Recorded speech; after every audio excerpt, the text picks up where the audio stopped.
Pemirsa, petugas kepolisian unit reskrim Polres Ogan Ilir berhasil ngaman ke sikok tersangka maling kabel tembago penangkal petir gedung Fakultas Teknik Unsri Indralaya Utara Ogan Ilir.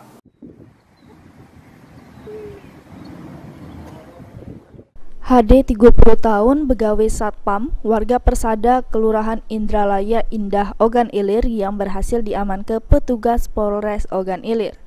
Kasih Humas Polres Ogan Ilir, Ibtu Haris ngungkap ke, tersangka HD ngelakukan aksi maling yang tergolong nekat dengan maling kabel tembago dan alat penangkal petir yang ada di pucuk gedung Fakultas Teknik Unsri Indralaya. Tersangka ditangkap pas lagi ngelakukan aksinya dengan memotong kabel dan naik ke pucuk gedung untuk ngambil penangkal petir gedung. Guna mempertanggungjawab ke perbuatannya, tersangka harus meringkuk di tahanan Polres Ogan Ilir, diancam pasal 363 KUHP dengan ancaman hukuman 5 tahun penjara. Ahmad Romawi, PAL TV.